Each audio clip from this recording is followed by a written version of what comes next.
back, ladies and gentlemen, to another brand new episode of the Unhinged FC podcast, as I'm stumbling over my words.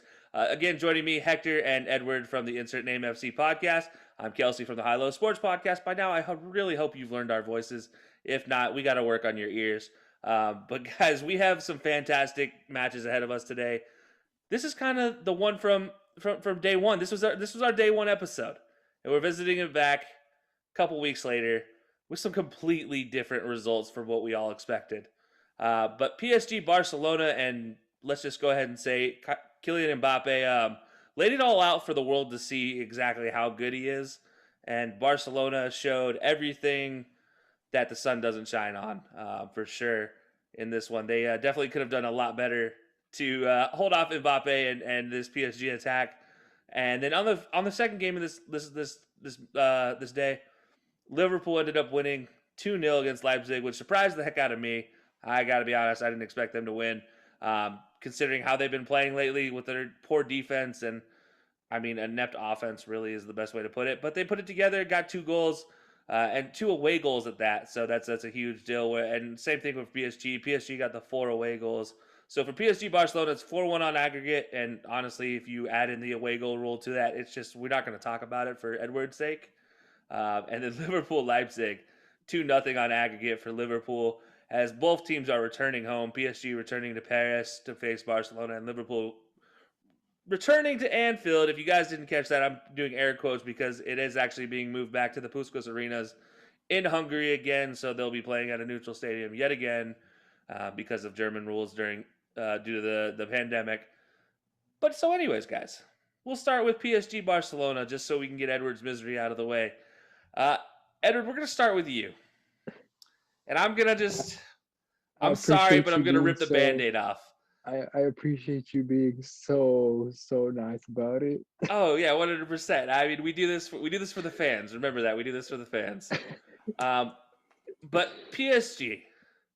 Obviously, it wasn't a game. If you're a Barcelona fan, this one hurt, and for you, this probably hurt a lot. Yeah. But PSG, what did they do well?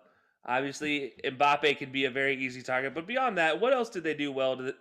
You shut down Messi for all purposes. Yeah, that's the one thing they did right, is they shut down Messi for all intents and purposes. But they also did attack. They attacked a hell of a lot more. I can still remember what Piqué was telling Antoine Griezmann while he was yelling at him and cussing at him, saying that, "Why are you guys leaving us so alone? We're all running over here." And I'm like, dude, this is it. I was like, I gotta say, the one benefit of having no fans in the stadiums is you can actually hear what they're saying. Yeah. Oh yeah. It's one of those things for being bilingual as well. I imagine that makes things so much better because you can understand exactly what they were saying too. Oh, and there's no bleeping. Bleeping. Yeah, we don't bleep it. We don't bleep the foreign languages. No, we don't do that. A lot of mothers being thrown out there. Yeah. But anyways, PSG did it right. They shut basically the whole attack down. Not just Messi. They shut the whole attack down, and they managed to get through the defense like nothing. Mbappe, as much as I love Serginho Dest, he made him. He had him in the pocket. He made him his. I'm sorry to say this, his bitch, but it's just. I think he made the whole backline his bitch, to be honest. Well, yeah. It started with Dest on the first goal, but then after that, it was just pick your defender. He's going to be in the pocket. He definitely made him their Bridget. If you don't know my reference, it's an old movie, and I'm not going to bore you guys with the details. But you can look it up about what a Bridget is. That's what I think they did. They did right against Barcelona. So yeah. All right, fair enough. I can tell it pains you to talk about. I can feel the angst, and you just don't want to talk about the negativity on this one. I get it. I understand. I'm kind of sparing myself from that one. Thankfully, Liverpool did win, so I don't have that much angst on the line. And if you guys don't forget, we do have the singing bet on the line for all of us. So for Edward, his team in this one is Barcelona, looking like an early uh-ohs for Barcelona. For Edward, he might be singing a little, getting ready his vocal cords a little bit earlier. But Hector, what about for Barcelona? Obviously, they did a lot wrong, but what did they do that that they need to improve on? What's the number one thing they need to improve on going into League Two? What are you talking about, man? They got them right where they want them. They got them right where they want them. It happened in 2017. It can happen again. Like, I mean, what you mean?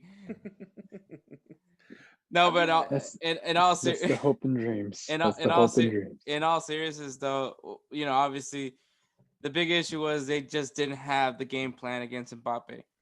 And I mean, we've said it before. There's some backline question marks all around this Barcelona backline. I mean, Sergio Dest, as far as an American, it's great to see him out there.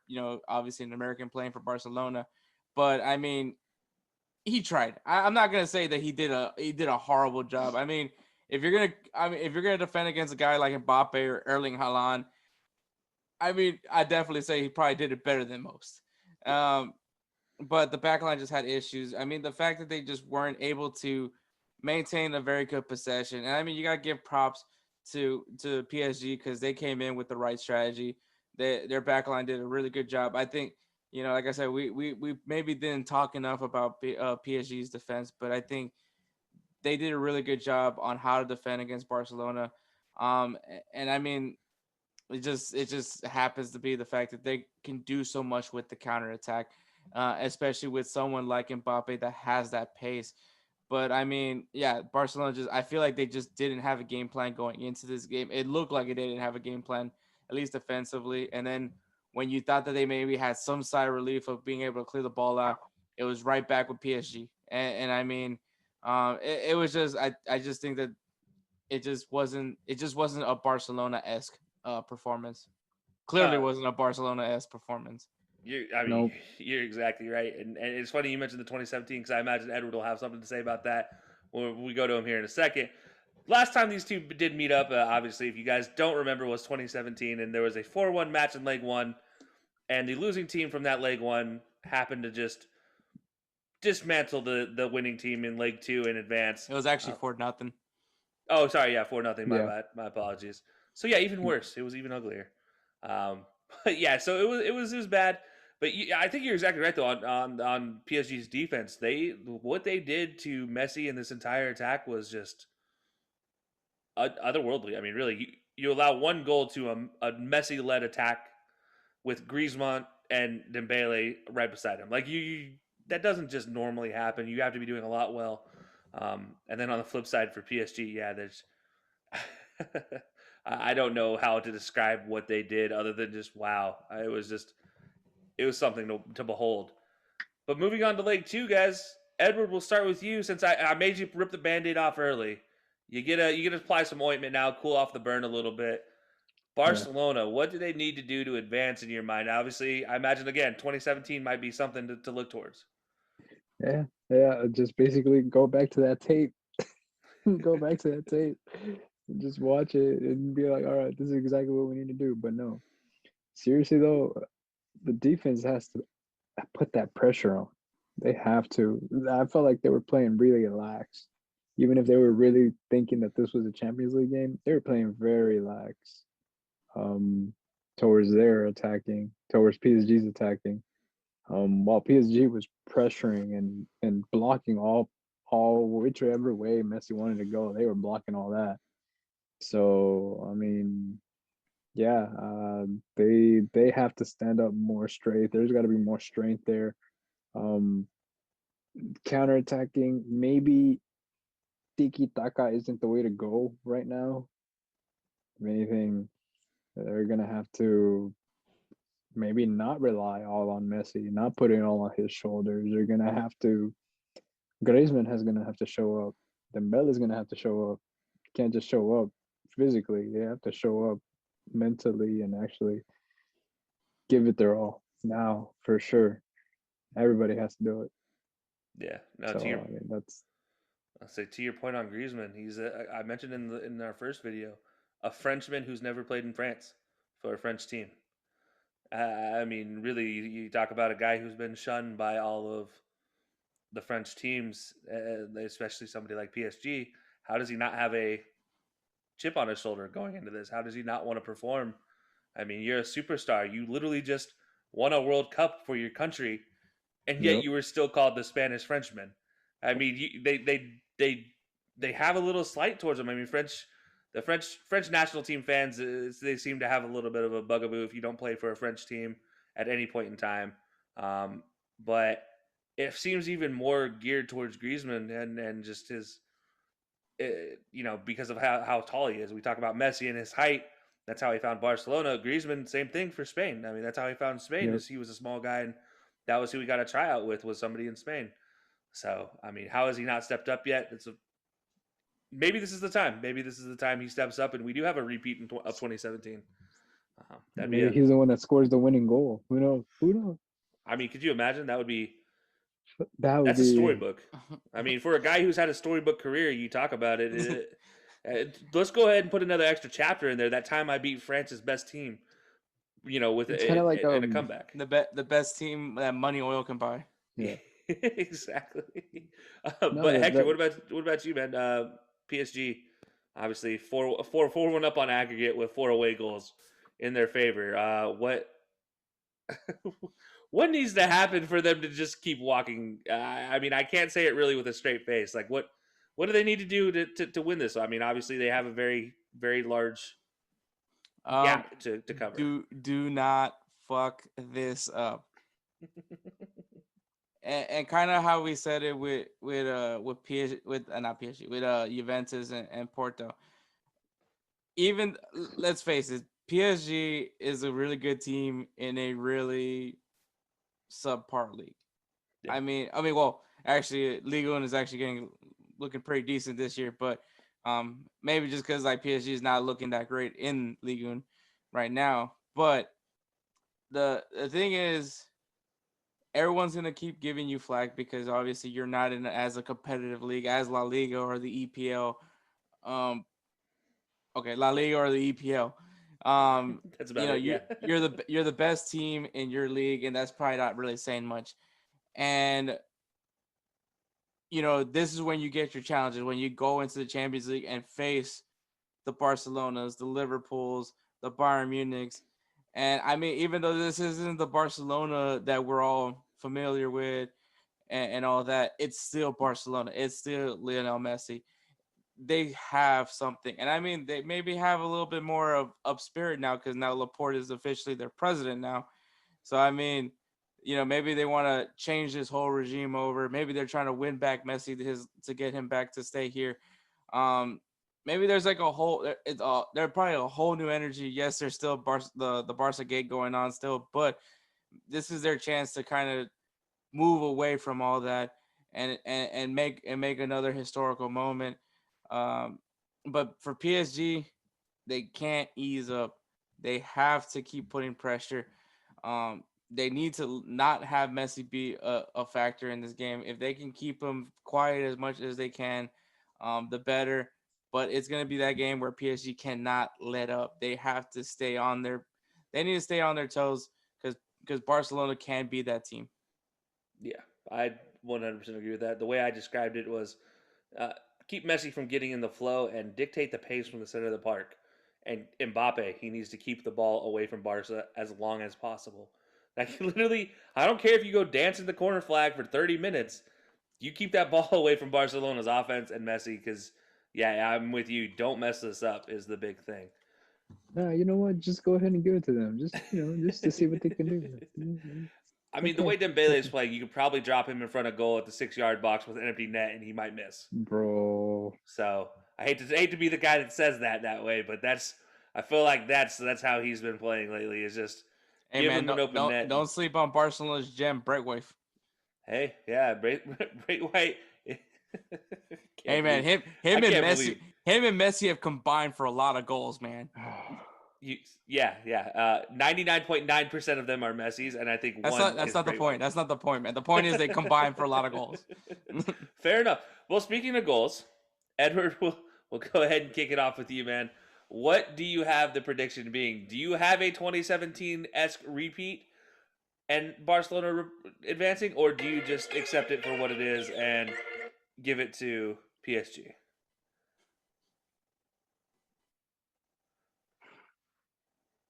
Man, that's what I'm thinking. The ringtone really got him off groove. Yeah, that got him. No,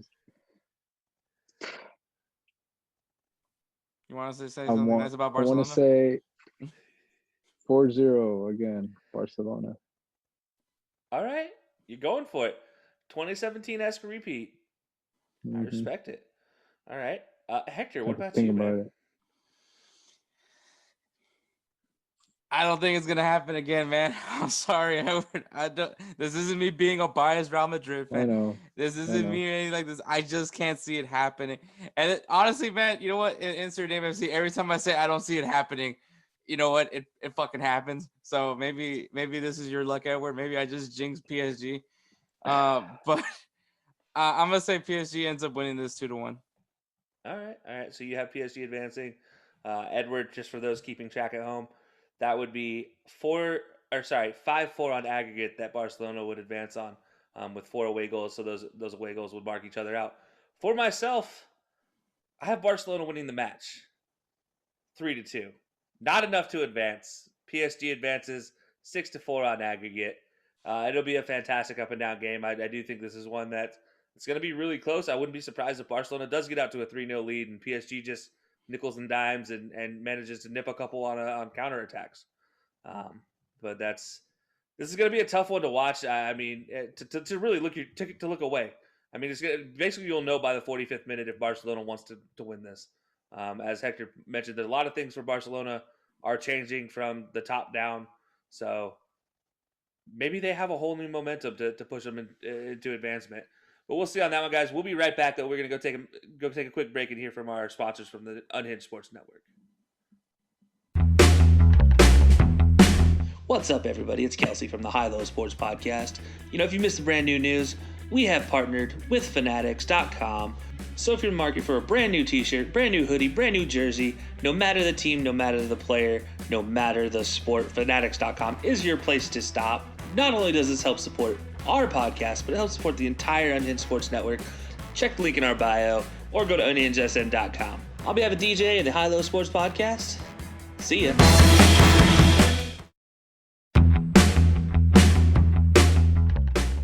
What's up, everybody? It's Kelsey from the High Low Sports Podcast, and we recently partnered with Fubo TV. What is Fubo TV? Fubo TV is a service to broadcast live TV over the internet, no cable required. Watch your favorite teams, network shows, news, and movies on over 100 plus channels. You get channels like CBS, NBC, ABC, Fox. You can watch all the games. So go ahead, click that link in our bio, and get started on your 7-day free trial. And stay tuned to some more great programming right here on the Unhinged Sports Network. And we're back, guys, as you just heard, if you're just joining us. Fanatics and Fubo TV are sponsors of the Unhinged Sports Network, which includes both of our podcasts. If you guys don't already know what Fanatics is, it is a place to go get all of your favorite teams' gear. So Edward down there is wearing a Barcelona cap. If you're watching this on YouTube, you obviously see that. You can pick up a lot of Barcelona gear, Liverpool gear, Leipzig, Real Madrid, you name it. The teams are on there. Go get a jersey. That's how we show we're fans. That's how we get mad at other teams for being other people being other teams' fans, and that's how we get to rub it in when our team wins and everybody else loses. Na boo boo. You know, however you want to say that. But obviously, guys, this one I'm a little bit invested in, so I'm trying to stay away from jinxing this one from going poorly. But Liverpool Leipzig 2-0 on aggregate. Liverpool managed to pull off a victory in Leipzig, quote unquote, if you will, because they were playing at Puskás Arena in Hungary. If you guys missed what I was talking about earlier, this one is technically a home game for Liverpool. However, it will be returning to Puskás Arena in Hungary yet again because of COVID restrictions in the German government. So we miss out on another European night at Anfield, one of those dreamy European nights that I'm a fan of, and that many people, if you watch Champions League, are a fan of. And if you play at Liverpool, you're probably not a fan of them. Those are the type of nights that end in crazy corner kicks, if you will, as Edward might have some experience remembering, or free kicks like Xabi Alonso hits against Real Madrid. Crazy things happen. I don't know how to explain it. But 2-0, guys. Edward, go ahead and break it down for us, man. What did Liverpool do right against Leipzig in leg one? Well, I mean, they kept attacking pretty well, I think. Yeah. But I'm more inclined to them working on defense again. That's where I feel like it should matter at this point for Liverpool. But I mean, their attack's pretty solid. It's just I don't know. I feel like maybe everybody's basically putting all the weight on the Liverpool's attack, but they're not putting too much pressure on the defense. Like when I mean everybody, I mean like the fans and um interviewers, reporters, everything like that. But in order to have a complete like a good ass team, like a badass team like the Liverpool that you love, Yeah. is you gotta have a badass defense as well in order to collaborate, to factor in the attacking as well. Yeah, but that's my opinion. Yeah. So it's just I honestly thought Liverpool were gonna win big time, more if anything. If I'm not mistaken, my guess or my how do I say it? My Prediction. there you go. I was about to say it in Spanish, but um, yeah, I really think attacking wise, Mo Salah is the key. With I mean, of course, Sadio Mane, Roberto Firmino. But I feel like Mo Salah is more like just give him the ball, he'll do the cut, left foot in, and then that's it. Like that should be it. It's pretty simple. Yeah. Nothing fancy, nothing. No, oh, I'm gonna go ahead and do overhead kick, scissor kick. You know, gonna go high, jump up 6 feet in the air to go ahead and do a header. No, nothing simple. Just no, nothing hard. Just like that's it. Yeah. That's all. I feel that that's what Liverpool just needs to do. Feed Salah the ball, and he'll take care of the rest. I'd say don't tell the defenders that it's just a simple move. They'll be very angry because they've lost it. They've lost it that move to Wesley Sneijder, and also Arjen Robben, and now Mo Mm-hmm. Salah has perfected the dead leg drag back. I mean, just make you look like a fool on the wing. It's like you know where he's going. Everybody knows he Yeah. wants to get it on his left foot, Mm-hmm. but he drops the leg, makes it look dead, shakes it a little bit around, like, "Hey, look at this flailing," and then goes the other way. And you're just like, the other guy's left just standing there, like, "Oh no, what just happened?" Um, you did mention the defense, and I actually agree with you on that one. I mean, Liverpool. I'll say I'm reading a lot of Liverpool forums and things, and it's almost like they give a pass to Liverpool's defense just because Virgil van Dijk is still injured and Joe Yeah. I Gomez is mean, still injured. Like, yeah, okay, we get it. Like they're injured, but you're still Liverpool. Where are mm-hmm. the guys replacements that are still on equal level with most of your team in the EPL teams, game? Where are those guys to fill in? Why aren't they performing? And I 100% agree. I think the defense is not getting the heat as much as they should. I think really people are looking at Klopp and looking at the attack and be like, "You shame on you, shame on you." When in reality, it's that defense is just and poor. I mean, it's underperforming. kind of I guess you could say it's kind of like just because you have two of your guys, two of your really good defenders, it's not like you're gonna drop down to the second division, but Yeah, you're still gonna get the points for the first division. You know, like it doesn't make sense. It's not how it works. You're still gonna stay up there in the top tier. They're gonna be like, well, let's just wait for Virgil van Dijk and everything will be better. No, like you can't. The game still keeps going, but yeah, that's the way that people are seeing it. and let's So not forget, they're adding. Allison is still there. I mean, he was still between the posts. He's still the goalkeeper. He's supposed to be part of that defense as well. A defense is five guys. It's your four defenders and your Mm-hmm. goalkeeper. I mean, they work together in unison, and when they're not working together in unison, we see what Liverpool's defense does.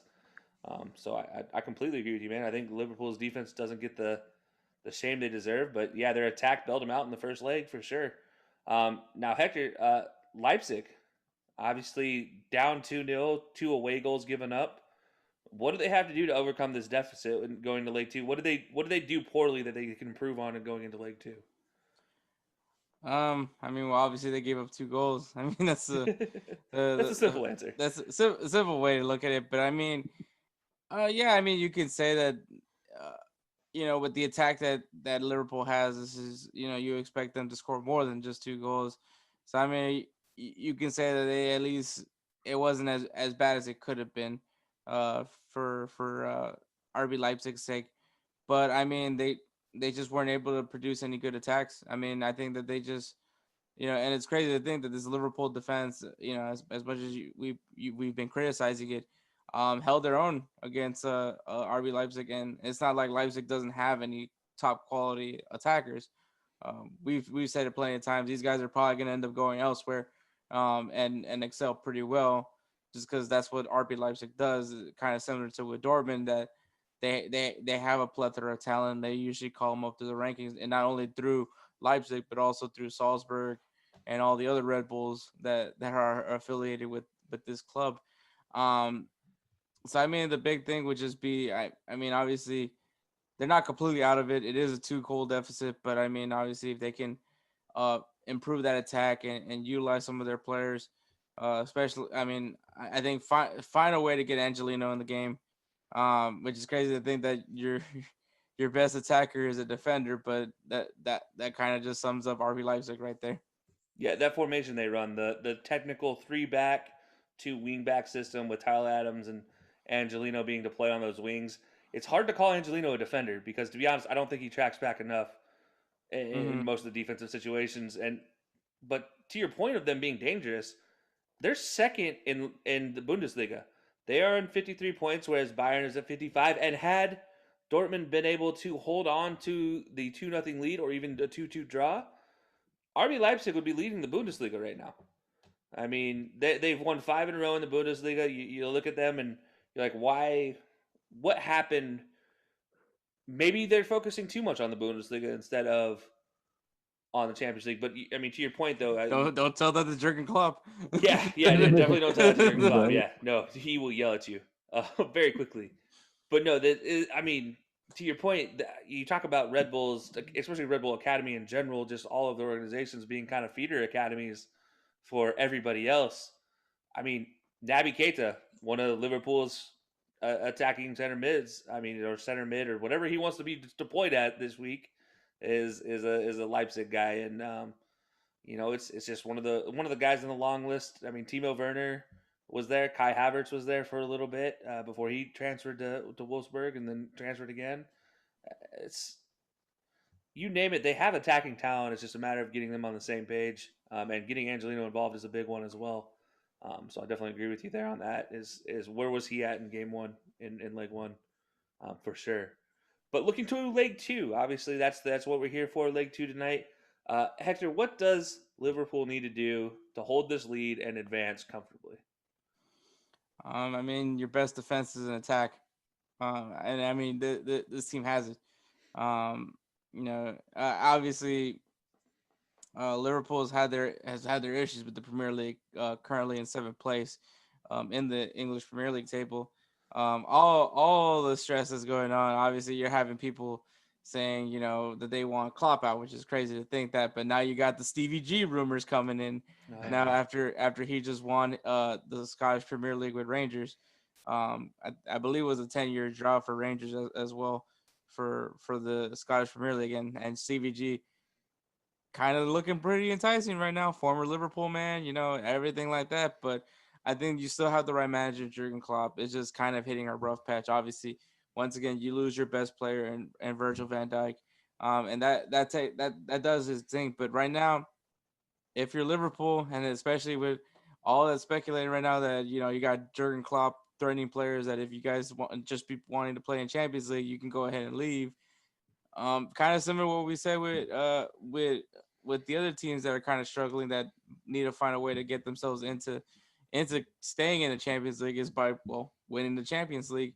And at this rate, it looks like that's Liverpool's only way to get to come back to the Champions League, is by winning this thing. And I mean, this is a team that's done it before. They have a manager that's done it before. They have the experience, so they know how to play in the Champions League. They know what it all entails. And I think that they do have some fresh pieces that maybe they should maybe try to utilize a little bit more. Like Diego Jota is probably a name that comes into my mind, but definitely feed this attack. Someone needs to step up in the attack. for me. And I just think okay, maybe your defense isn't the perfect defense right now, but you have a team that can really keep possessions. They definitely know how to keep the ball, and they definitely know what to do with the ball when they're in front of net. Yeah, 100%.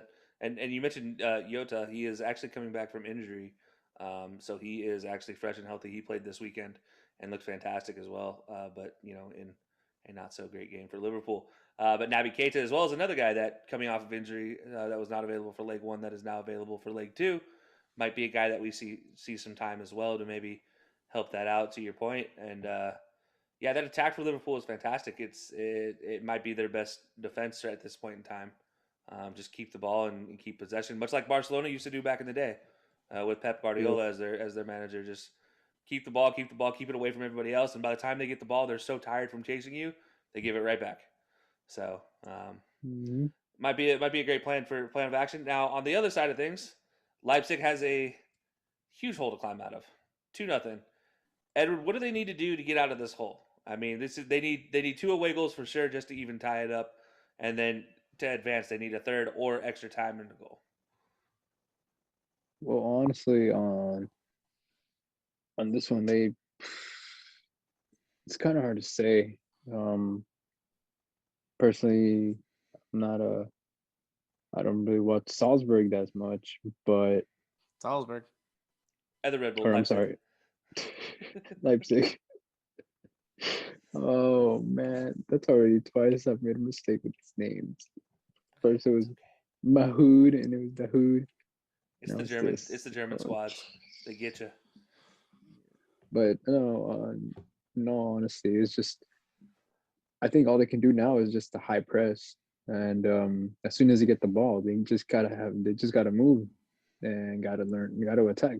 Because I think that's the only way that you can actually get Liverpool off of their game is as soon as you get the ball, all of a sudden you just start passing the ball while you're moving, while you're attacking, especially the defense without Van Dijk. I think that's the simplest way to do it is just to catch them off guard like that. Yeah. You may even have to try shots from the outside. It might work.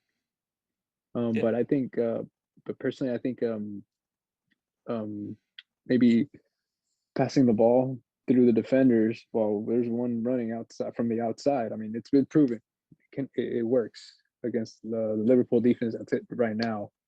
Um, I'm not saying it's bad. It's just they don't have their starters. They don't have the ones that they need in order to have like that lockdown defense.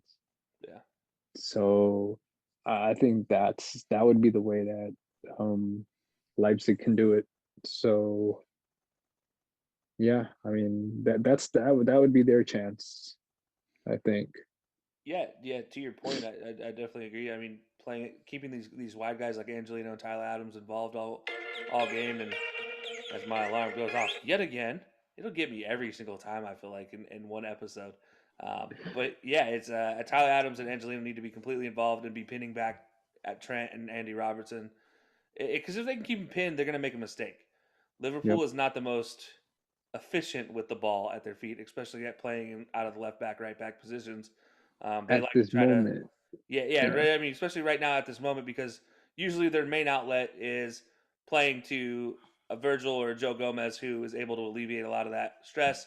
Instead, now they're playing to a Jordan Henderson or a Kazan or somebody else that they're not used to playing to, and they're not used to their positioning. So it's just definitely something we talked about the Porto game yesterday. I mean, being that's how Porto took advantage was mistakes out of the back. Wouldn't be Mm-hmm. surprised if Leipzig does the same thing here. But going to predictions, Hector, we'll start with you. What's your thoughts on this one? I mean, well, Liverpool's definitely have had a run in form, and I feel like that's actually going to continue. I think it's going to be a 2-1 loss for Liverpool, but I think Liverpool ends up scoring a goal and able to advance to the next round. Okay, all right, I like it. I mean, obviously, I like it. Liverpool advancing sounds great to me. I don't have to sing yet. Edward, what about you? What do you have? How do you have this one finishing? Well, I say Liverpool comes out on top 2-0, so aggregate 4-0. All right, so you just having a comfortable Liverpool advance. I Mm-hmm. respect it. I'm I don't know. I'm torn on this one. My initial reaction was Liverpool will somehow manage to blow this and lose 3-0. That was my initial reaction when I was putting this together. I scratched it out, decided I would instead go Liverpool 1, Leipzig 1. So Liverpool does end up advancing 3-1 on aggregate. But it's going to be a terrifying battle back and forth. I will probably have a heart attack. And I'll be honest, if you guys follow our Twitter page, you'll probably see some not so kind Liverpool tweets coming out during that point in time. Liverpool might be getting an ear lashing from our Twitter account if that's the way the game ends up going. But that does it for us today, guys. Any final words from you guys? Happy Leif Erikson Day. I don't know. Okay. Touche. Hector, what about you, man? I mean, obviously, we're in the second leg. This is when things get really interesting. Everything that happened in the first leg does come into play, but this is where things get exciting with the Champions League. As we move on, and this is where you really see the true grit of some of these teams. Definitely, I definitely agree. And so, just so these guys know and they hear it from you guys, where can they find you guys at? So you can find us on Instagram and Twitter at InsertNameFC. Pretty straightforward. And obviously catch us on Thursdays at 12 p.m. Eastern Time on the Unhinged Sports Network. So unhingedsn.com. That's where we'll actually have the premiere episode, and then immediately after will be made available on all major podcast platforms. And you guys definitely want to listen to us this week. We basic show. Obviously we're gonna do our headline discussions, game recaps, game previews, do our players of the week, which Edward probably has picked Robert Lewandowski to be his player of the week. All that good stuff. But one of the things that makes Insert Name FC unique is that we do have a singing bet amongst the members of Insert Name FC, and so obviously Real Madrid and Atletico Madrid played this past weekend, which me and Spencer, I'm a fan of Real Madrid, Spencer's a fan of Atletico Madrid, and we drew. So we're gonna have to sing for our outro for the show, which will be leading into your podcast, Kelsey. Yeah. So you'll be hearing me and Spencer sing a song that Edward has chosen for us to sing. So that's gonna be interesting, especially because I live here in Houston, Texas, and Spencer lives in Alabama. So that's gonna be a little bit interesting on how exactly the editing process goes for that. But yeah, I can't wait. I'll be honest.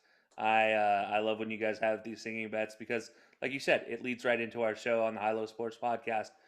It's a fantastic intro for us. Honestly, I could probably cut out my music bet at the beginning and let you guys roll straight in musically, and it's fantastic. Last time you guys got me with a Rickroll from Spencer, it was a great ode to that fantastic meme song, if you will, at this point in time. But I can't wait for this week's episode.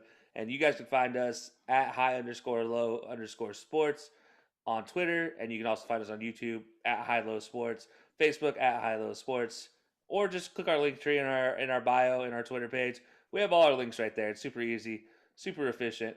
But we are Thursdays every Thursday at 2 p.m. We are on the Unhinged Sports Network as well. So as Hector mentioned, unhingedsn.com. You can click on that link or go to that website and just click on the play button, and that's how you listen to us right there. Or if you guys want to wait 24 hours on Anchor, we release Fridays at 2 p.m. Eastern Time, and that's when we go onto all platforms. So that's Anchor, Spotify, Apple Podcasts, and everything else in between. But guys, that does it for us this week. We will be back again next week to talk more soccer, more football, and more fun. Getting ready for the leg twos of the Champions League. So until next time, guys. See ya.